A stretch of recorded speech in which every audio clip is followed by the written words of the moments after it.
Fort Kochi വെളി മൈതാനത്തെ പാപ്പാഞ്ഞി കത്തിക്കുന്നതിന് police വിലക്കേർപ്പെടുത്തിയതിനെതിരായ സംഘാടകരുടെ ഹർജി ഹൈക്കോടതി ഇന്ന് വീണ്ടും പരിഗണിക്കും. എന്തടിസ്ഥാനത്തിലാണ് വിലക്കേർപ്പെടുത്തിയത് എന്ന് ഹൈക്കോടതി കഴിഞ്ഞയാഴ്ച പോലീസിനോട് ചോദിച്ചിരുന്നു. വിലക്കിന് ആധാരമായ രേഖകൾ ഇന്ന് പോലീസ് ഹാജരാക്കും. ജിജീഷ് കരുണാകരൻ ചേരുന്നു. ജിജീഷ്, ക്രമസമാധാന തകർച്ചയുണ്ടാകുമെന്ന ന്യായീകരണമാണ് പോലീസ് പറയുന്നത്. അതോടൊപ്പം തന്നെ ഈ അനുമതി ലഭിച്ച പേപ്പറുകളും ഹാജരാക്കണം എന്ന് ഹർജിക്കാരോട് കോടതിയും നിർദ്ദേശിച്ചിട്ടുണ്ട്. ഇന്നെന്തായാലും എന്ത് തീരുമാനമായിരിക്കും കോടതി സ്വീകരിക്കുക?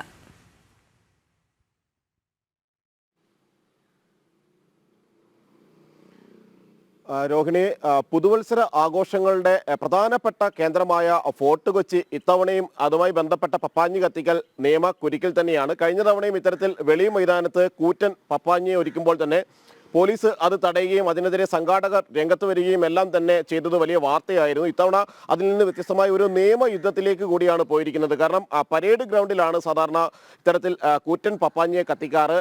എന്നാൽ വെളി മൈതാനത്തും സംഘാടകർ ഗാലഡി കൊച്ചി എന്ന സംഘടന കാർണിവൽ ആഘോഷങ്ങൾ സംഘടിപ്പിക്കുന്ന കമ്പനി സ്വകാര്യ ക്ലബ്ബായ ഗാലഡി കൊച്ചിയാണ് 40 അടി ഉയരത്തിൽ ഇത്തരത്തിൽ പപ്പാഞ്ഞിയെ ഉയർത്തുന്നത്. എന്നാൽ പോലീസ് ഇക്കാര്യത്തിൽ പറയുന്നത് 2 സ്ഥലത്ത് പപ്പാഞ്ഞിയെ കത്തിക്കുമ്പോൾ അത് വലിയ സുരക്ഷാ പ്രശ്നങ്ങൾ ഉണ്ടാക്കും. 1000-ഓളം പോലീസ് ഉദ്യോഗസ്ഥരെ പരേഡ് ഗ്രൗണ്ടിൽ മാത്രം വിന്യസിക്കേണ്ടതുണ്ട്. അപ്പോൾ അത്തരത്തിൽ സർക്കാരിന്റെ തന്നെ അനുമതിയോടുകൂടി, ജില്ലാ ഭരണകൂടത്തിന്റെ എല്ലാം അനുമതിയോടെ നടക്കുന്ന അത്തരത്തിലുള്ള ഒരു ചടങ്ങ് അവിടെ നടക്കുമ്പോൾ ഇപ്പോൾ ഇപ്പുറത്ത് വെളി മൈതാനത്ത് കൂടി പോലീസിന്റെ സുരക്ഷ ഒരുക്കുക എന്നത് അപ്രായോഗികമാണ്. എന്തെങ്കിലും പ്രശ്നങ്ങൾ അല്ലെങ്കിൽ അനിഷ്ട സംഭവങ്ങളെല്ലാം ഉണ്ടാകാനുള്ള സാധ്യതകളുണ്ട്. സുരക്ഷ മുൻകൂട്ടി കൂടിയാണ് പറയുന്നത് എന്ന കാര്യമാണ് പോലീസ് പ്രധാനമായും ഉന്നയിച്ചിരിക്കുന്നത്. കോടതിയിൽ അടക്കം വാദിച്ചിരിക്കുന്നതും അത് തന്നെയാണ്. എന്നാൽ സംഘാടകർ പറയുന്ന പ്രധാനപ്പെട്ട കാര്യം എന്ന് പറയുന്നത് ബന്ധപ്പെട്ട അനുമതികളെല്ലാം തന്നെ തങ്ങൾ വാങ്ങിയിട്ടുണ്ട്. അനുമതികളെല്ലാം തന്നെ 4 കേന്ദ്രങ്ങളിൽ നിന്ന് ഇതുമായി ബന്ധപ്പെട്ട് അവിടെ വലിയ പപ്പാഞ്ഞി ഉയർത്തുന്നതിനും അവിടെ ആഘോഷങ്ങൾ സംഘടിപ്പിക്കുന്നതിനും എല്ലാമുള്ള അനുമതി തങ്ങൾക്ക് കിട്ടിയിട്ടുണ്ട്. പോലീസ് മാത്രമാണ് ഇത്തരത്തിൽ അനുമതി നിഷേധിക്കുന്നത്. മറ്റ് സുരക്ഷാ പ്രശ്നങ്ങളൊന്നുമില്ല. അതുകൊണ്ട് തന്നെ അനുമതി നൽകണം. മാത്രമല്ല പോലീസിന് ഇക്കാര്യത്തിൽ അവിടെ തങ്ങളുടെ ഈ പപ്പാഞ്ഞി കത്തിക്കുന്നതുമായി ബന്ധപ്പെട്ട് 40 അടി ഉയരമുള്ള പപ്പാഞ്ഞി കത്തിക്കുന്നതുമായി ബന്ധപ്പെട്ടോ അവിടെ ആഘോഷങ്ങൾ സംഘടിപ്പിക്കുന്നതുമായി ബന്ധപ്പെട്ടോ ഏതെങ്കിലും തരത്തിലുള്ള തടസ്സങ്ങൾ ഉന്നയിക്കാൻ പോലീസിന് കഴിയില്ല എന്ന വാദമാണ് പ്രധാനമായും കോടതിയിൽ സംഘാടകർ ഉന്നയിച്ചിരിക്കുന്നത്. ഈ 2 വാദങ്ങളും കഴിഞ്ഞ ദിവസങ്ങളിൽ പ്രധാനമായും കോടതി കേട്ടിരുന്നു.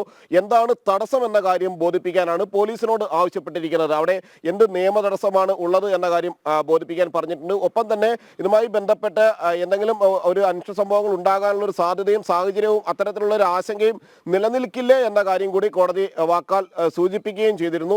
ഇന്ന് ഇതുമായി ബന്ധപ്പെട്ട വിശദമായ ഒരു വാദത്തിന് ശേഷമായിരിക്കും കോടതിയിൽ നിന്ന് അന്തിമമായ ഒരു വിധി ഉണ്ടാവുക. എല്ലാ കാര്യങ്ങളും പരിഗണിച്ചുകൊണ്ടും ഇതുമായി ബന്ധപ്പെട്ട് നിലവിൽ ഗാലഡി കൊച്ചി എന്ന ക്ലബിന് ലഭിച്ചിരിക്കുന്ന അനുമതി പത്രങ്ങൾ കൂടി പരിശോധിച്ചുമായിരിക്കും ഇക്കാര്യത്തിൽ കോടതി ഒരു തീരുമാനമെടുക്കുക. ആയിരക്കണക്കിന് ആളുകളാണ് പരേഡ് ഗ്രൗണ്ടിൽ സാധാരണ നിലയിൽ ഫോർട്ട് കൊച്ചി പരേഡ് ഗ്രൗണ്ടിൽ പുതുവത്സര ആഘോഷമാക്കുന്നതിന് വേണ്ടി എത്തിച്ചേരാറുള്ളത്. അവിടെയാണ് കൃത്യം 12 മണിക്ക് പപ്പാഞ്ഞിയെ കത്തിച്ചുകൊണ്ട് ആഘോഷങ്ങൾ പുതുവത്സരത്തെ വരവേൽക്കുന്ന ഒരു വലിയ ചടങ്ങ് അല്ലെ വലിയൊരു ആഘോഷം തന്നെ നടക്കുകയും ചെയ്യുന്നത്. അതേ സമയത്ത് വെളി മൈതാനത്ത് മറ്റ് വിവിധ കാർണിവലുകളും മറ്റ് പരിപാടികളും സാധാരണ നിലയിൽ സംഘടിപ്പിക്കാറുണ്ട്. ഒരേ സമയത്ത് തന്നെയാണ് ഇപ്പോൾ 2 പപ്പാഞ്ഞികളെയും കത്തിക്കുന്നതിനും അല്ലെങ്കിൽ ആ ഒരു പോയ വർഷത്തിന്റെ ഓർമ്മകളെ വച്ചുകൊണ്ട് പുതുവർഷത്തെ വരവേറ്റുകൊണ്ടുള്ള ആഘോഷങ്ങൾക്ക് ഒരുങ്ങിയിരിക്കുന്നത്. അതുകൊണ്ട് തന്നെ ഈ വാദങ്ങളെല്ലാം തന്നെ പരിഗണിച്ചായിരിക്കും കോടതി ഒരു അന്തിമ തീരുമാനം പ്രഖ്യാപിക്കുക. പുതുവർഷാഘോഷവുമായി ബന്ധപ്പെട്ടാണ് ഇവിടെ പാപ്പാഞ്ഞിയെ കത്തിക്കുന്നത്. അതാണ് ഇപ്പോൾ പോലീസ് കേസും വഴക്കും കോടതിയും ഒക്കെ ആയി മാറിയിരിക്കുന്നത്. വിവരങ്ങൾ നൽകുകയായിരുന്നു ജിജീഷ്.